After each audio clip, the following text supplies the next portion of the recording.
today, playing against Romsey. It's probably our best opportunity to get a win if we are to get a win this year. We've got our best team on the park. We've got Brad Zoodle coming down from Queensland to play for us today, so that's really good. A few signs early that Ash Gray wasn't going to play due to maybe potential COVID. Test negative all through the week, so that was good to get him back on the park today. So yeah, on a ripping day here down at Romsey. Good atmosphere. The ground's looking in good condition, and we're just going to put our best team on the park and see how we go, and hopefully come away with a win. Yeah, I believe we've got a good game ahead of us, a tough game. It's Romsey, no doubt, they've recruited well and they've got some good quality players in their side. We've got a few key matchups that we think we'll take into the team, and if we play to our strengths and really play 4 quarters of football and play as a team, we're a big chance today, absolutely.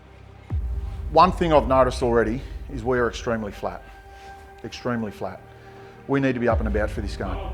This is our day, all right? We've spoken about it enough in depth about winning. We're going to win, all right? That's it. There's no more said about that. We win this game today.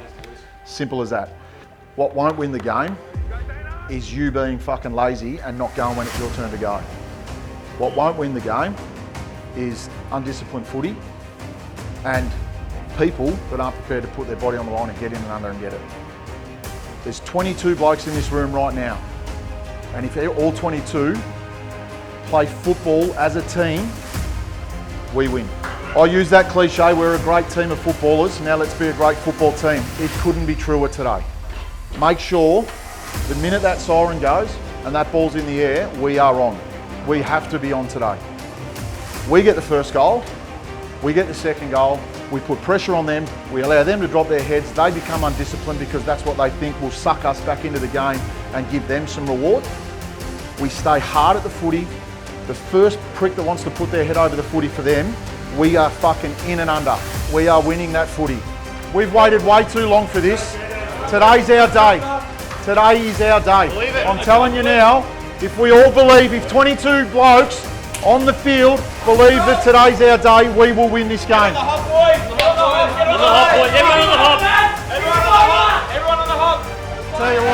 I'll tell you what, if you haven't got goosebumps right now, then you never fucking will.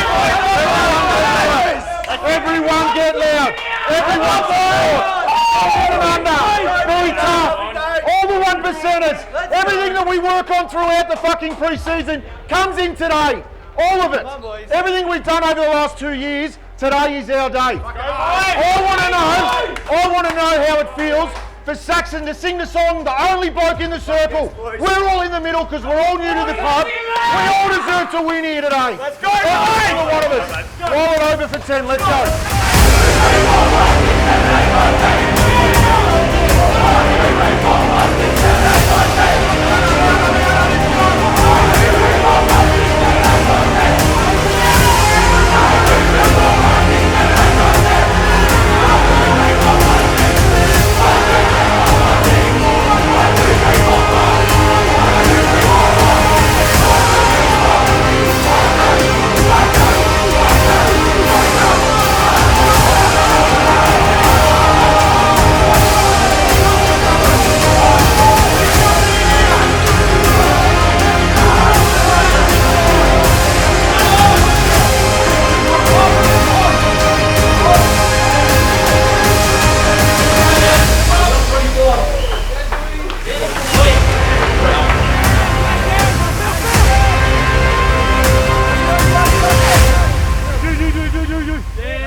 let's really put some damage on the scoreboard. Do not fucking switch off for a second, okay? 4 quarters of footy. 4 quarters of footy. The intensity was down a little bit compared to the start of the first quarter against Centrals. Let's lift it. Let's be tough around the stoppage. Let's make sure they know that we're here to fucking play 4 quarters of footy. Let's go. Keep going, man. Oh! Great work, Ricky. Get around him.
Righto, listen up quick, out in front, out in front.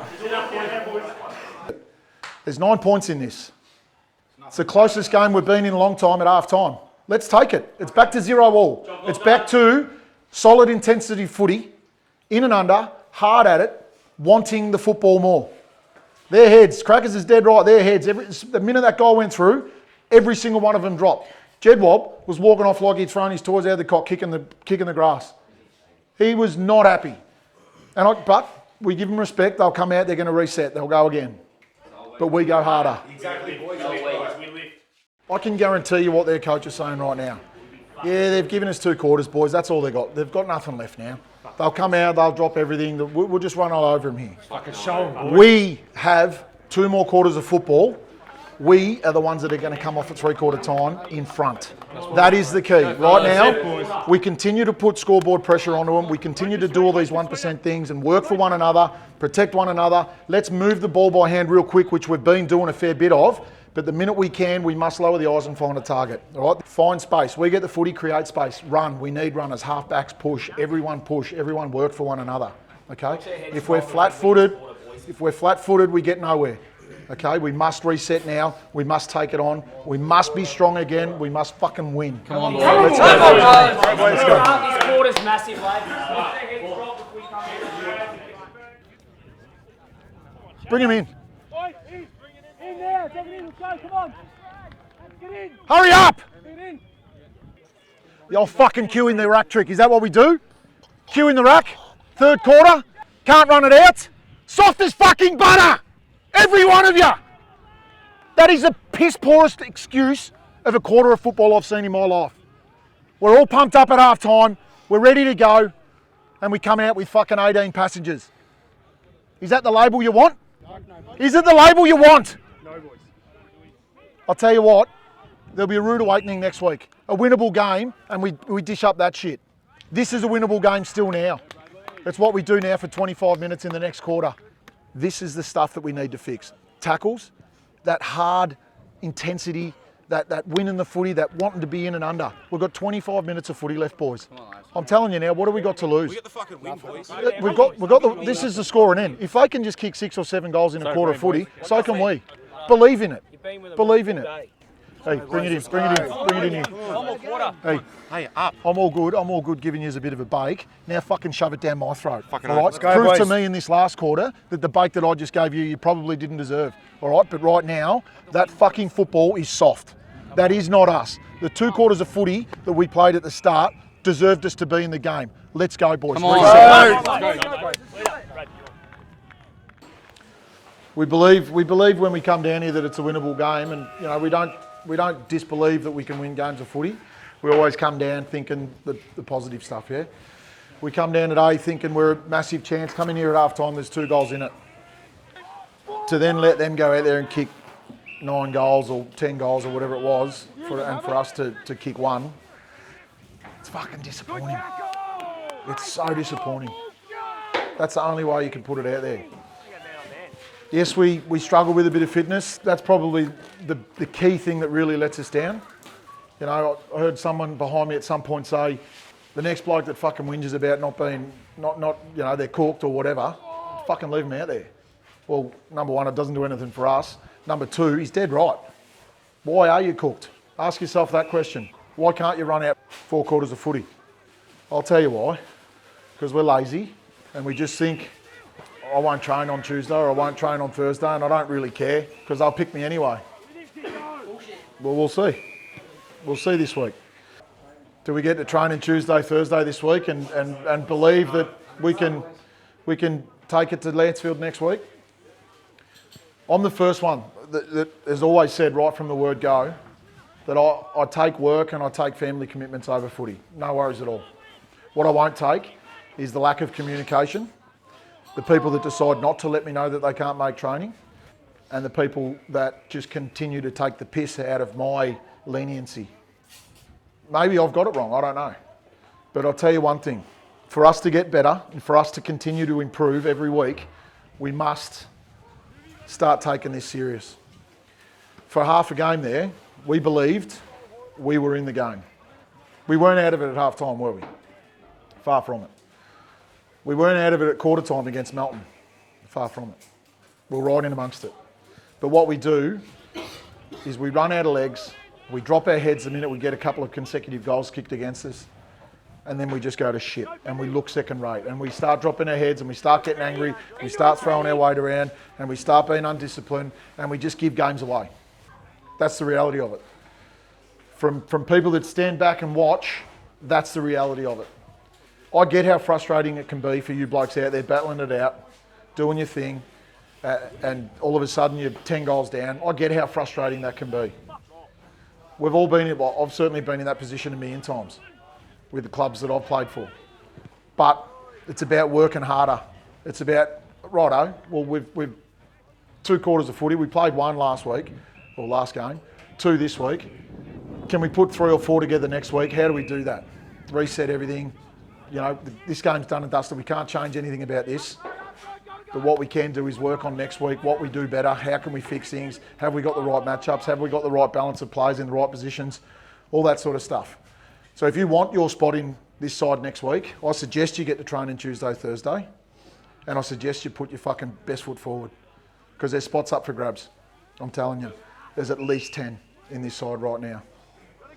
We all go and have a beer with them, we stick around for at least half an hour, and we be the respectful club that we are. But then we work hard and we get back to training on Tuesday and we do everything we can to get up for a game next week. All right. Big thanks to Brad for coming down from Brisbane for us. You can see why we pushed hard to get him on board this year. He's certainly a big inclusion in our side and you know, discussions I've had with him over the week. Hopefully we can get him down a fair bit more over the coming weeks. All right, so. Or we can just convince him to move back, or we kidnap him tonight and lock him up, one or the other. Righto, shower up. There you start.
played since under 13s, and I started at Melton South with my father, who's a coach.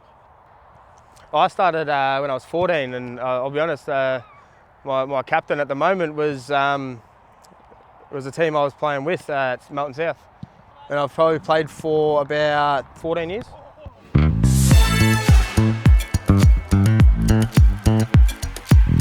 I was at the Rams for 4 years. I started my under 18s here when we made finals when Lee Spry was coaching, and I went to Auburn in 2019 because I just wanted to try different football, different league, test my skills elsewhere. I played for about, I was on my 9th year, the year I left, and I also went to Auburn. I left because I was following where he played footy so I can play with my brother still.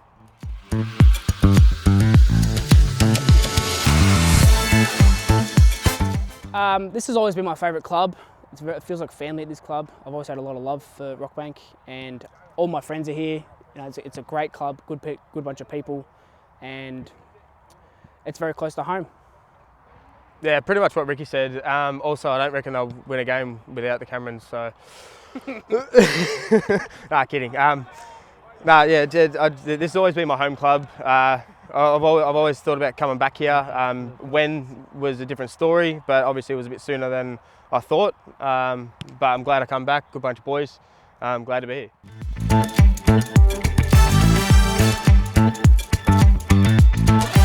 I think it's pretty apparent that I am. Even if stats could talk, I'm obviously the better Cameron. He's just flashy, that's all he is. And he can jump high. If you ask anyone at this football club, they'll tell you the exact answer, and that is I am the better footballer. I'm more talented, I'm quicker, I'm fitter. Oh look, I'm not going to argue with any of those because that's definitely true. You can also jump higher. You've got a lot of abilities I don't, but I've got. Come back to me.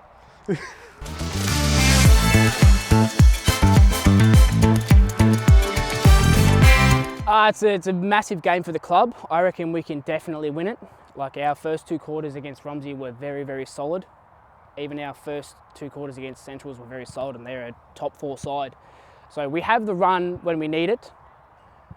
And we had the talent on paper, but we just, after half time, we sort of just die off and run out of legs. But if we stick with 4 quarters, I reckon we can beat it by 5 goals plus. That, and it's also like there's a whole bunch of new boys here. So if we can start gelling together, start working hard for each other, I reckon we'll be up there winning a few games, not just one this year. We just got to do it now. Ram on.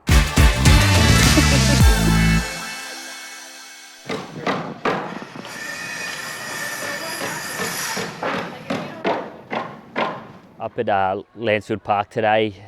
Last week was pretty disappointing. We had Romsey up there, half time. We were about 9 points behind, ended up losing by 10 goals or something like that. It was just terrible in the end. I went down with an injury middle of the 3rd quarter, so I was unable to play any further. This week we lose Brad, obviously myself.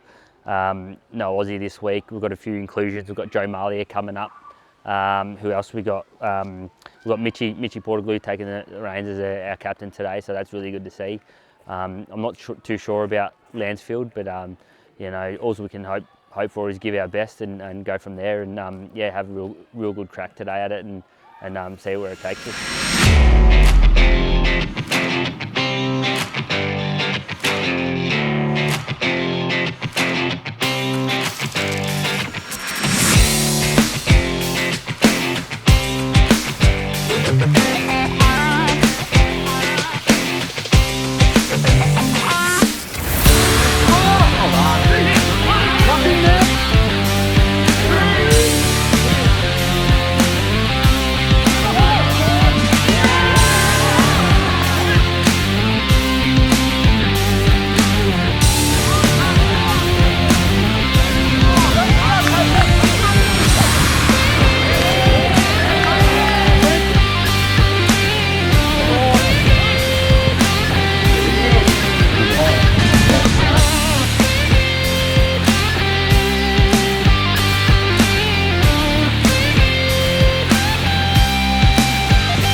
Everyone wait on the line. Go out together. You run hands on with each other. Let's go. Close round. Go push one. Yeah. Hold up. That's one.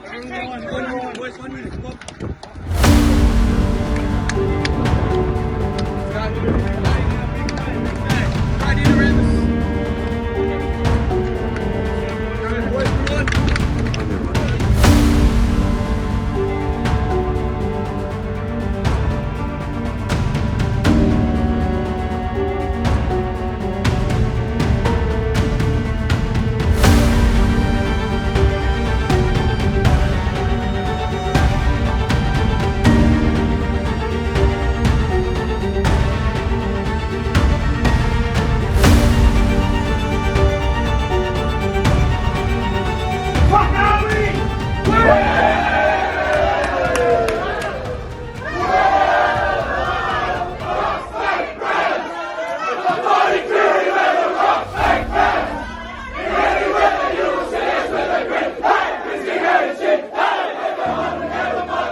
Got a home game against Lancefield today. It's probably our biggest chance for the year. I know I've said that a few times, but today I think really is our chance to win. Yeah, we played. The club rooms are up and going now. So the reserves had a win against Romsey, and then we played Woodend away, and now we've played. This will be our second home game in a row. So starting to string some home games together. So all the boys are up and about. I think it's one of the first times everyone's been there for the team meeting in the middle. Yep. So good vibe today. Yeah, it is. Bit of a shocking day outside. Yeah, a bit windy, a bit of a gale. So if we win the toss and get the scoring in early, jump on them early, there's a chance we could put 4 or 5 goals on in the first quarter and just keep them at bay.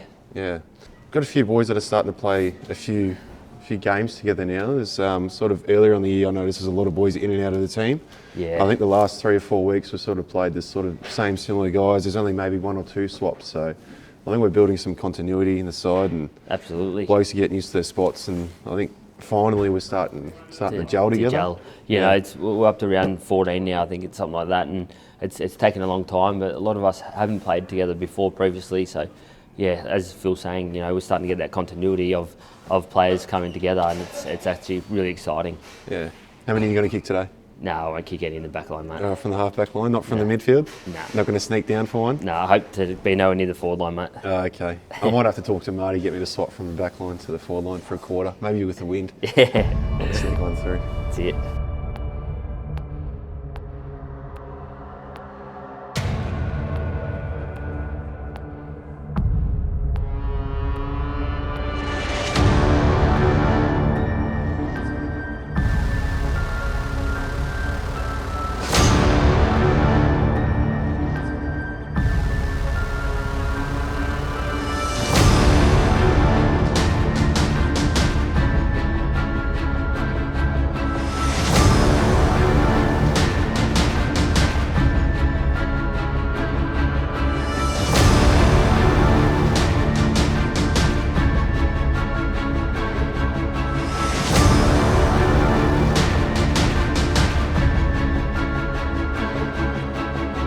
Believe that we are the winners today.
My name is Deepak Patu. My role in the Western Rams is head coach of the netball. My sporting resume as a coach isn't probably as amazing or as big as some people may think. Nice, Malia.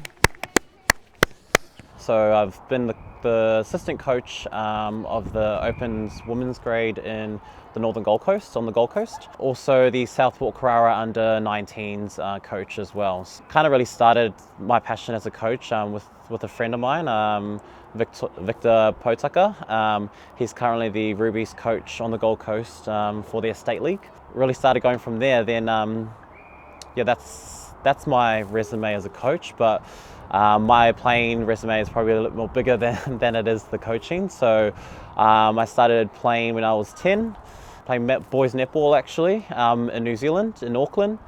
Moving on to obviously playing seniors in New Zealand. I didn't really find my feet until I moved to Australia back in 2011 when I played for Queensland men's.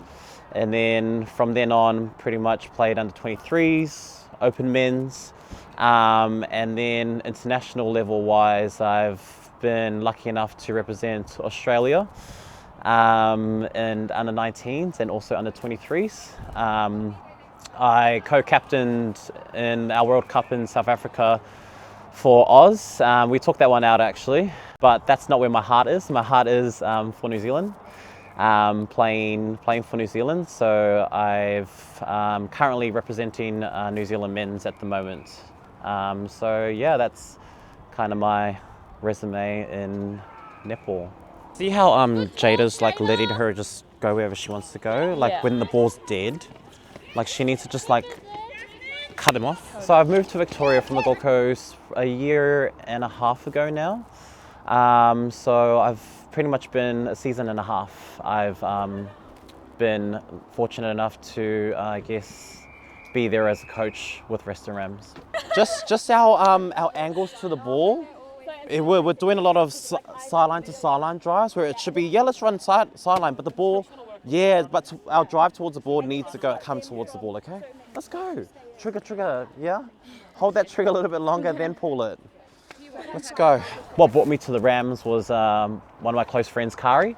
So Kari Love, she's, I think she's just under 5 years as a netball player. So she's a very close friend of mine. I've known her since I moved over from New Zealand in 2011, and I've known her ever since, and we've been kept in touch. And I was playing some social netball, and she said, "Hey, Nathan needs assistance with some coaching," and I was like, "Oh, look, I'll come and have a look. I can't commit because I've just moved to this very cold state, so I'll see how I go." And yeah, look, I've loved it since. The people here are amazing, and yeah, I met so many friends and made, I guess, some long life friends as well. So I think that's really what's kept me within Western Rams. Hey, let's go. Let's go. We got this. Rams on 3, 1, 2, 3. Oh, all 4 teams have been, I guess, performing amazingly. Under 19s are currently undefeated. New bunch of girls that have played together. There's a few connections throughout the court that some of the girls have. Yeah, the under 19s is just a formidable force, and most of them are underage as well. So most of them are around 16, 17. So we still have a lot of, I guess, depth coming through the ranks, moving on to next year and potentially even the year after. C grade, also undefeated, sitting on top like the under 19s. They have a great bunch of girls who played together. Also a new bunch. Them as well, they've built a connection from start to finish. It's now in the latter part of the season, and for them to still be undefeated with some close games, close wins under their belts in the top 2s and 3s of C grade, I think they'll go and win the flag actually. And then B grade, a bit of a struggle with losing a lot of players this season. So obviously not having a strong contingent in that group. Look, they've had a strong core, but just really trying to deal with the changes that are coming out throughout the season. That's really put them in that 5th position. So they'll definitely go into the finals, trying to build those connections. Now, A grade are currently sitting 5th. They're fighting for a finals spot at the moment. I think they're equal with Riddle. So they really need to win the last couple of games in order to stay in that top 5. But it's going to be a struggle, but I know they can do it, whether or not they know they can do it. What has me really excited for the rest of the season, I know it's only 2 or 3 games left, but I'm just excited that the things that I've taught these girls, whether it be the B grade girls that I coached last year, or even, like the girls have learned so much. Really good, really good, really good. Ball release, quicker. You're doing this and then it's like 2 seconds have gone already. Just quick ball release, let it go. Change hands, go. Yeah, let's go. Thank you. Keep filling the space, stay connected with Imo. Yeah, Imo's there, you've got to keep following like truck and trailer. And they're really implementing the things out on court. And I guess what I'm really excited about is that they will still have that fire moving into next season or moving into finals, that I have taught them enough and that they still have the passion. Whether they think they're too old for the game or whether they're not doing good enough. That's what I believe, is that the things that I've taught them, they're actually implementing that on court, and they're still having that passion to still move forward onto next season. Okay, back in, come in. Centre passes are working really well. It's our second phase after that. It's a straight drive to the pocket if she's catching the ball, and we pop it up in the air. No one's going to get that second phase ball if it's up in the air for you, okay? Just make sure we're turning our bodies and passing. And then after that, Imo's going and you're truck and trailer with Imo, yeah? Either that or you're filling the opposite channel. Let's go. Let's go, girls. If there were to be an AFL women's team next year, I honestly don't think it would have a negative impact on the netball. Because look, there may be some girls who want to move over to football, and look, as much as I'd hate that, I would still support it because they're going to still be within our club, and that means that we can just recruit more people, recruit more girls. So that wouldn't be the end of netball, I don't think so. No, definitely not. It'll just mean that we have to really pull through and really make sure our recruitment prior to the season starting is like we can do it. Like, look, we pretty much went through a whole reshuffle this year in recruitment, so we can do it, and we're more than happy to recruit for the women's AFL as well, because it's growing.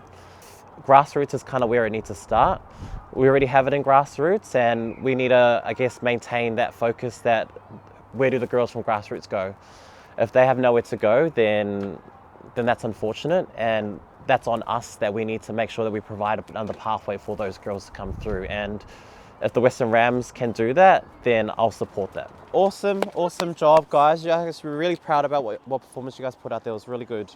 I think being part of Western Rams is, I guess, something to cherish as not only a coach, but as a player as well.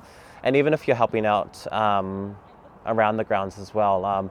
There's been a lot of people that have come and gone, but I think a lot of people have made an impact on the club, off the court and on the court, and I think this club is going places. And I say this now as a newbie. Who else you guys got? We play Lancefield next week and then Wallen. Oh, so some easy games for you then? Wallen, no. That's what I mean. Wallen, no. That's what I mean. It's like, no, you've got some hard games coming up. Yeah. So yeah, 1919, and that's a long time for a club to still be running. So I think we still have a lot more to give as players, as coaches, because Rockbank is a growing community around us, and there's a lot more places coming up. And honestly, I think that we can build from that. There's a lot of people coming in, and we can build from that, and we can recruit better. We can do better in the sense of fundraising and also getting ourselves established a bit better, because not every club's perfect. We have things that we can learn from and take from other clubs. And honestly, if someone new was to come to Western Rams, or someone was and ahhing about coming to Western Rams, I would say consider it, because it's a good club to be a part of. And yeah, if you come to Western Rams, let's do it. Let's catch some flags. We can do it all. And we can also have a good drink. We're good drinkers. Nah, but that's awesome.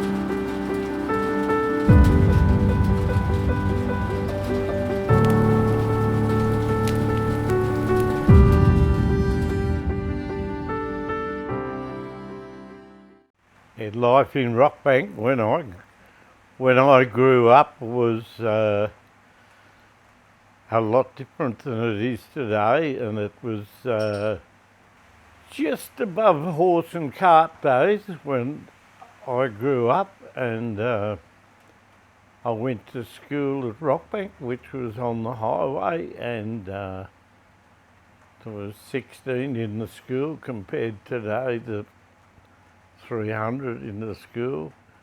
Yeah, and you knew everybody at school. We were in a farming community then. 90% of the kids that went to school came from farm backgrounds. Most of us were related. How much has it changed? Enormously. For the worst. Growing up in Rockbank, heaps different than what it is now. I used to be able to walk out the back door and not even see a next door neighbour nearly. But now I can walk out the back door and I see that stupid yellow thing, the golden arches. You can look out in the background and you can see lights. New houses are getting closer pretty quick. We've gone from, you could go coo-wee and hear no one, to now you hear every hour you hear an ambulance or a fire, fire brigade or coming down the road. When it used to be like country, now it's getting pretty locked up and tight now. So, but other than that, we live here and that's what you've got to put up with these days. But my role in the first instance was in 1954.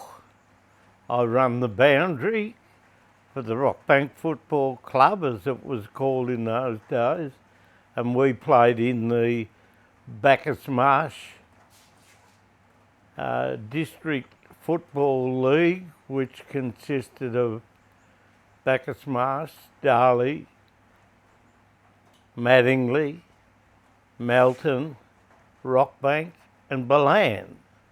And I ran the boundary for 6 years, and in that time we were a very successful footy club. A lot of the boys came from Braybrook, and my role in those days was the boundary. Yeah, I enjoyed it very much, but conditions were very different today than they were in those days. We played in snow on the Ballan footy ground, and we had no umpires in those days. Someone from the club was the umpire, and at half time they didn't have speeches and training and all that sort of thing. They drank Bonox to keep warm. It used to be cold in those times. I'm a life member of the club today. I'm past president of the existing club today.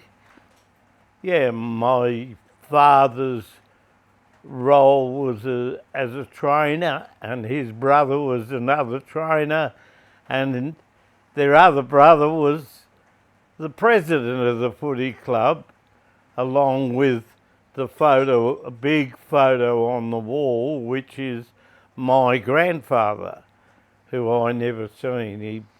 He passed away the day I was born. Mum always said that he took one look at me and died. So I've been involved with the footy club from its probably nearly its existence.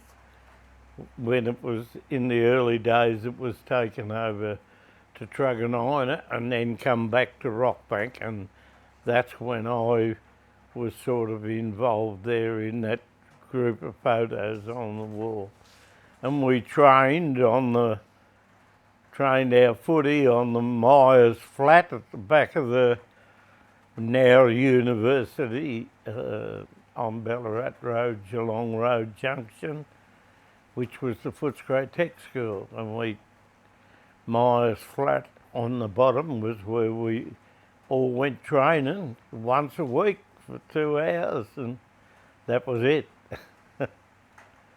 I first started back at 92, back when the old footy ground was down near the train station, the new train station. There used to be a little train station down there, and heard about there was some juniors playing football down there, and turned up on the day, and they yelled out to me, "Hey, young bloke, any chance you running the boundary?" So I sort of did the same thing as my dad did. They said, "Oh, this was juniors. They were playing down at the old ground, and they were talking about getting the senior side happening." And next minute, here we are. We turned up down at Rockbank, and next minute here they got the senior side. So then that's how I got involved. And then next minute, on the committee. I think I was on the committee, maybe not 92, but then 93, and I've been there ever since. On the committee, vice president, and played football, turned up, bar manager, yeah, hand everywhere, doing everything, you know what I mean? So that's what you do for local football. Grandfather was president. He actually, the big photo that's on the wall was presented to him by the football club for what he done for those fellas, and if you look at most of the names, they came from local Rockbank, and I think it's 1903 when he was involved. He used to organise a train from Rockbank if they played at Balan, and they went via train to Balan in the early days to play in that vintage. That's a little bit before my time, but he was, as they used to say, he was the football club, and he had great belief that the boys didn't play so good one day in a grand final, and he turned around and said, "Well, buggy is all, I'm going to get another club going at Truganina." And he took most of the fellas to Truganina, and they won a grand final. And then the war broke out, of course, and they all defunct. Most football clubs are folded, but that's going back a long way. It's going back a long way, but my father, his brother, or his two brothers, were all involved. And my oldest uncle, unfortunately, was a very good footballer, they said, and he lost his leg in the midst of it all when he jumped up on a wagon and knocked his leg, and gangrene set in, and unfortunately lost his leg. But he was president of the footy club for a fair amount of time. If you What was his name? Ernest, Harrison. Thomas, Ashworth, Harrison. They all had Alphabet. three names: George, William, Ashworth. They're all Ashworth. Jack Thomas Ashworth. And you'll notice in the early photos they were the two fellas on the ends with towels around them. And in those days a trainer had a towel and a packet of smelling salts. So a lot of boys played from in the second stage of the club when we played in the Bacchus Marsh League when I was a trainer. There was an OTC station and an army signal station, and some of the boys played from those two backgrounds. Like they'd play for a couple of years and they were gone, they transferred. But we had a very successful side compared to what we've had since we joined the Riddle League, unfortunately. I want to see the club be successful. Be successful, and it can be. It can be. Unfortunately, money plays a big part in all footballs today. But when we played in the Footscray League, we were quite competitive, and very few of the players got anything.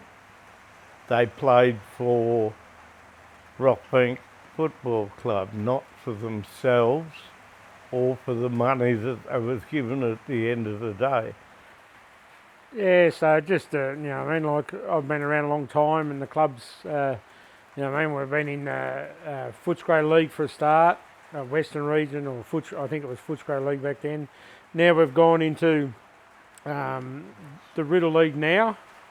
Everybody can have their pointers and that, but really now we are a sporting club. So that's ladies and men as well. So cricket, we've got cricket. So we're really a sporting club, not just a football club or you know what I mean. So we're all rounder. So understand, like I'm stuck in the middle. I've been there a long time, and we had this meeting about going somewhere, and I'm not going to mention any names, but we're an overall sporting club. The only way, hey, I don't like losing either, and we're all just got to work harder. And I can understand young blokes these days, you can go to work on a Saturday and get it, you know, bring a good wicket in, or you can play for your local team football.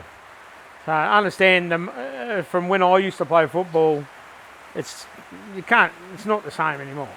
You've got to get something to play football, but it's the last 3 or 4 years. COVID has really knocked everybody about. In our league, like I'm not going to say a figure, but we're playing against some teams that have got ex-AFL players, right?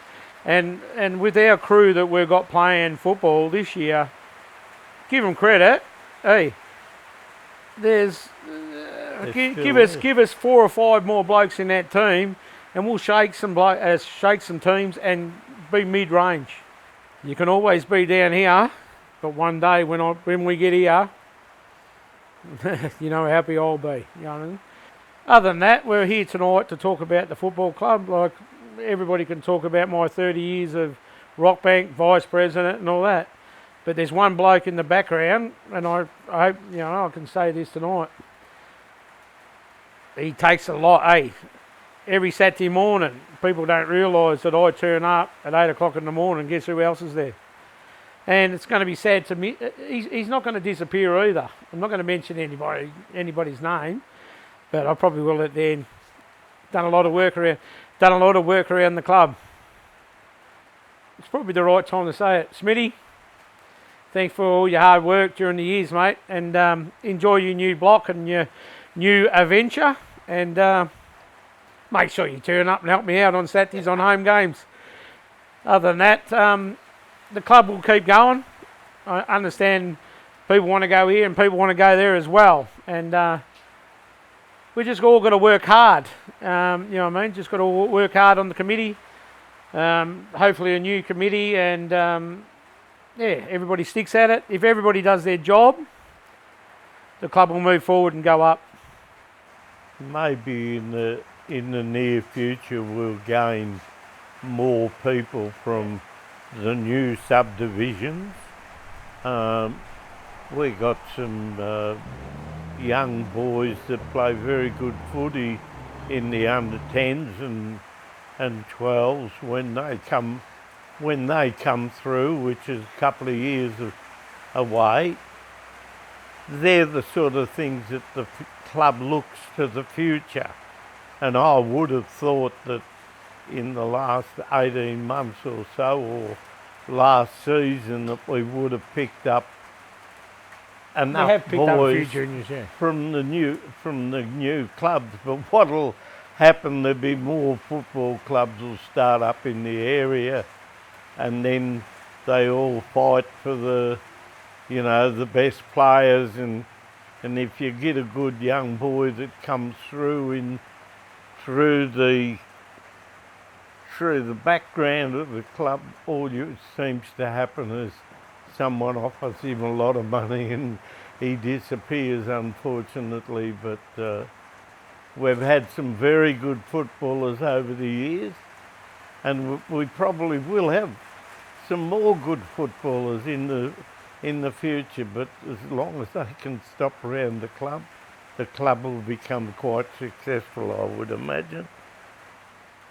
Talking about women's football, very proud of my two girls. We had an under-13s team this year, and my oldest girl ended up winning the best and fairest. My other one come third. Very proud. If the club doesn't gets like a girls' side, my girls have got nowhere to play, and I don't really want to go anywhere else. So I put my hand up to see if I can get a under-15s girls team. So if there's anybody out there that sees this video, season 2023, I'm going to get so I can have from, I think it's under 12s to, could be under 10s to 15s, and I'm going to try to get a girls side up. So, yeah, and I'm all, you know what I mean, I couldn't get a snorkel on one, so I've got 3 girls in my family, so I'll be fighting my girls love playing football, so hopefully I can do something about it. So. Doesn't matter what sport kids play, they need to play more of it instead of these computer games. Computer and telephone. I can see a lot of the new nationalities that have come into the area. Quite 2 or 3, half a dozen have joined in and been involved with football, with the Littlies, and which is good. And hopefully they can entice more to come to the club, because that's what it's all about. That's what we did it for. That's what these young fellas do it for. And hopefully the younger fellas in the future will realise that when they're 40 or 50, they've missed out on good companionship. Oh, I don't know what the rest of it is. Good family club. Yeah, it's a family club. It is, and it's nice to see the different nationalities coming along and enjoying it. If anybody out there's got a lot of money, come and see us. Come and see us. We look forward to anybody sponsoring in a small way or big way, or just be involved.